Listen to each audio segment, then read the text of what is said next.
Module 4. Time and Timekeeping. 4A. Reading. Q&A. Your questions answered.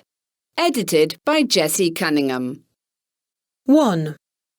Why do we even need to tell the time? Darren Anderson, Brisbane. The easy answer would be so that we know what time we need to be at school or work in the morning. The truth, though, is that even before humans had actual measurements of time, our existence was still directed by the basic rhythm of day and night, light and dark, summer and winter, and so on.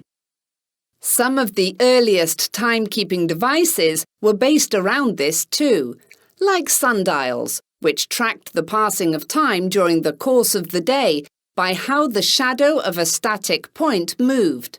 But they were pretty useless at night. Also, think about the chaos that would exist in everyday life if we didn't measure time, from setting up an appointment with a friend or doctor to using the train services. 2. Do animals understand the concept of time? Lydia Walton, Boston. Just as early humans did, animals have some kind of concept of time in the sense that their bodies run on rhythms of sleeping, waking, and eating.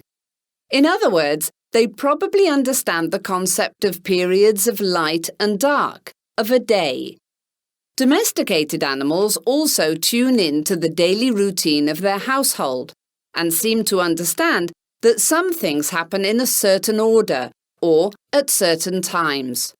For instance, it is not unusual for a pet, like a cat, to remind their owner to feed them at exactly the same time every day. 3. Why do the hands on a clock move clockwise? Trevor Kruger, Johannesburg. So everyone knows that a year is the 365 days it takes for the Earth to travel around the Sun.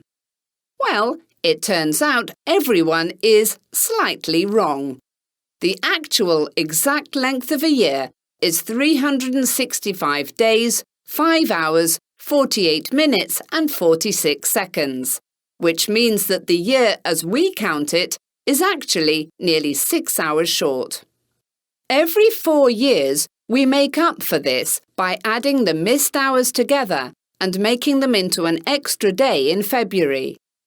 6 hours might not seem like a big deal, but think about how inaccurate our calendar would be without that leap day.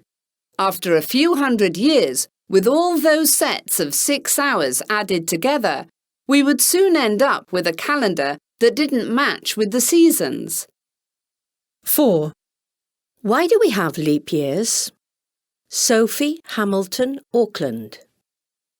That's an easy one, but interesting at the same time. If you look at one of our earlier answers, you'll see we talked about sundials. In the Northern Hemisphere, when the sun moves through the sky, it creates a shadow on the dial that moves in the direction we now call clockwise. When clocks were first developed, clockmakers simply followed the same familiar pattern, so there was less chance of people misreading the time.